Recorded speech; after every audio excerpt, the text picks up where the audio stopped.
Pêvajo her di rojevdeyê çarçoveya kanûn pir tê nîqaş kirin.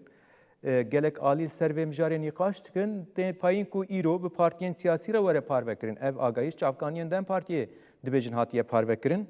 Çavê raya giştî li vê mijarê ye, bi taybet em mijar pir ji aliyê deslatê ve her hatiye rojevkirin, lê roja wê ticarî nehatiye diyar kirin. Niha jî tê payîn ku di nîvê vê mihê de, nîvê mihatir mihê de em giştine nîvê mihê teqrîben. Niha dibêjin tê payîn ku êdî bi siyasiyên partî re were parvekirin piştre were parlamentoyê. Li parlamentoyê êdî wê di mijara bijartinê re derbas bibe ku ji aliyê siyasiyên partî ve ev çarçoveya kanûn bê qebûl kirin, ser nîqaş bê kirin, piştre qebûlkirina wê çê bibe, êdî ji bo ku bibe yasa, derbasî yasayîbûnê bibe ku pêşiya pêvajoyê veke rewşekî wisa her di rojev de bû. Naveroka çarçoveya kanûn pir naye parvekirin, raya giştî ji vê ne agahdar e. Heyan ha jî tu kes nizane di çarçoveya kanûn de çi heye. Gelek alî li ser vê daxuyanî dan çarçoveyeke kanûn eger pêwîstî pêwîstiyên pêvajoyê tam pêk neyne wê ne li gorî rihê pêvajoyê be wisa hate nîrxandin, destgirtinek wisa ji bo wê çêbû. Heya vê demê jî herî zêde ji yek jê ji mijara ku ketiye rojevê hev dîtinên li îmiraliyê çima ji 24 Gulanê ve heya niha nayên kirin.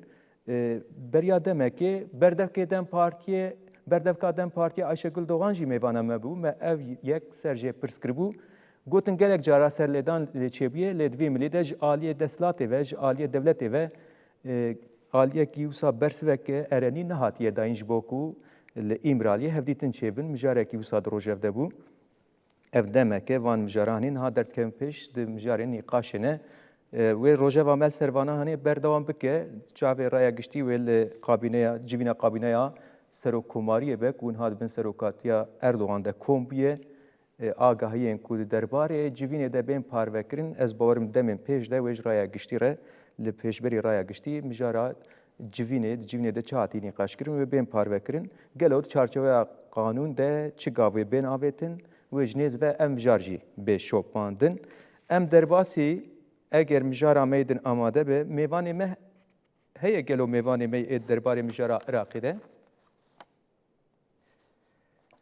Belê, em dosyaya xwe din mêze bikin, dosyayekî din jî di rojevde ye, di çarçoveya lêpirsîna serdozgeriya Komarê ya Stenbolê ya li ser komeleya Ehbabê de, ev komeleya Ehbab alîkarî kom dikir, herî zêde jî navê wê di erdhêjên 6 Sibata 2023 de derketibû pêş.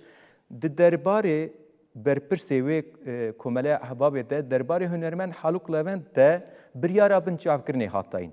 Haluk Levent û hevde endamên Ehbabê hatin binçavkirin serdozgeriye diyar kir ku bexşên ku ji bo komeleyê hatine kirin, ji bo hesabên şexsî hatine veguhastin û ji bo qumarê hatine bikaranîn. Hat ragandin ku Haluk Levent li Bursayê dema ku ber İzmîrê ve diçû hatiye binçavkirin.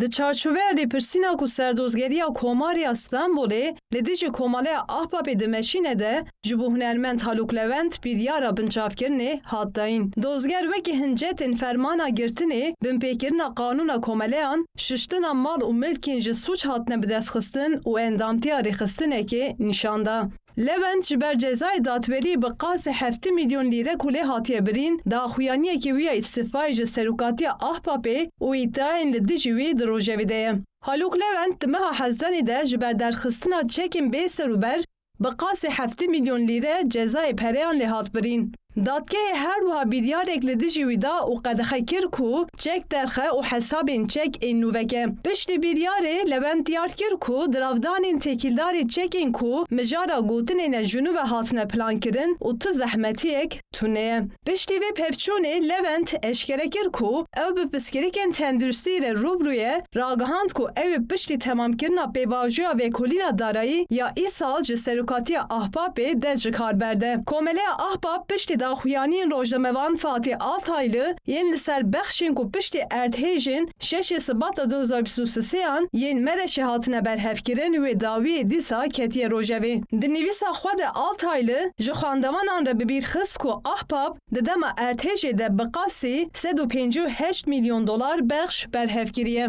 Altaylı iddia kir ku tevî ku 3 sal derbas bûne jî komeleyê raporên denetimî yên serbixwe û daxuyaniyên dareyên berfre ên derbarî van bexşan de bi raya giştî re parve nekiriye. Altaylı bi bîrxist ku Haluk Levent di dema erdhêjê de soza şefafiyetê dabû û gotibû em ê hesabê her quruşek xerçkirî bidin û teqez kir ku piyûste pirsên li ser ka ev bex çawa hatine bikar anîn werin çareserkirin. Serdozgeriya Komariya İstanbulê ragihand ku lêpirsîna li ser îddiayên ku alîkariyên erdhêjê bi qaçaxî şandine dervê walêt hatiye kûrkirin. Serdozgeriya Komarê di daxuyaniya xwe de destnîşan kir ku bexşên piştî erdhêjên 6 Sibata 2023yan ji aliyê Komeleya Ahbapê ve hatine berhevkirin, ji aliyê gumanbaran ve bu hesabên şexsî hatine veguhestin, ji bo Komarê hatine bikar anîn û ji bo aliyên sêmîn hatine veguhestin.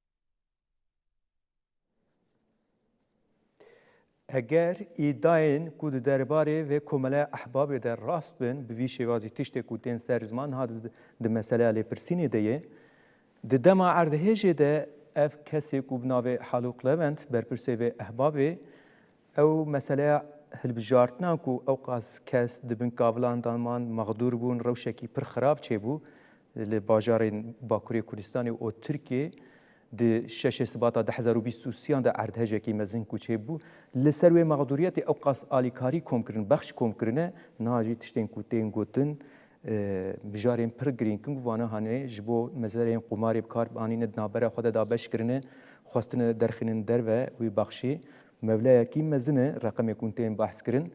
Evane hanê wê demê di aliyê ragihandinê de ragihindiyê de ya Tirkiyeyê pir dihatin nebixandin, pesnê wan dihatin danîn. Niha jî îro rewşekî wisa re rûbirû mane. Em mijarê wisa bigirin dest, em biçin İstanbolê nûçegehanê me wê amade be, hîn zêdetir hûrgiliyan jê bigirin. Di navberoka vê lêpirsînê de hîn zêdetir çi heye, di navbera kesa de çi hatî parvekirin, rewşekî çawa derketî pêş û niha lêpirsîn di çi astê de ye Haluk Levent û ekîba ku pê re hatî bin çavkirin li Kû derê ne. Em ê ji nûçegehanê xwe yê İstanbolê Eyüp Ox bigirin. Belê rênas wekî wê jî diyar kir Haluk Levent keseyetiyekî ku van salên dawî bi baweriyekî gelek mezin baweriyekî civakê dabû û herên gelekî mezin ji bo alîkarî û piştgiriyan gelek aniyan gelekî xebatan kom dikir. Îro di gumanekî ku gelek sûcê mezin kiriye ew herên ku kom kiriye bi armancî cuda xebitan diyatiye bin çavkirin. Berî em derbasê naverokan û çêbinin de dixwaz bixara Haluk Levent bikin. Haluk Levent kî bû, kesayetek çawa bû. Berî bijîşk bû, ji bijîşkiyê tên asîn lê belê esasê xwe piştî di dema bijîşkiyê dawet stranbêjekî stranên pak derkete pêş. Nasîna wê esasî adiraya giştiya Tirkiyeyê jî bi vê rengî bi demê re baweriyekî mezin di nava civakê de bi dest xist, bi stranên ku çê kir, bi xebatên xwe yê alîkariya mirovî, bursên ku dida ciwanan, kes û kesayetên ku nexweşiyê wan e bi zarok û her wekê din, serom torên civakî xebatên wisa dineşand alîkariyê. Pişta di 2017 de li gorî ku ew jî dibêje ji bo van alîkariyan zêdetir bi awayekî sazûman kar pêşverin bibe. Saziyekî bi navê Ahmetiyê navê vî saziyê jî platforma gel û aştiyê Anadolu'ya ye. Her sazî zêdetir belê berê da xebatên xwe dimeşand lê ber taybet 2022 da dema li Tirkiyeyê erdhêjekê mezin ku navenda wî Gurgur bû gelek bajarên derdorê xwe jî bandor kir. Gelesetekî erdhêjê çêbû li wê derê jî pirsgirêk derkete. Baweriya gel ev saziyê dewletê tune bû û her sazî derkete pêş. Gel dixwast alîkarî bide lê belê heyva sora Tirkiyeyê Qizılayê ku tê zanîn baweriya wê baweriya gel pêşkeste bû.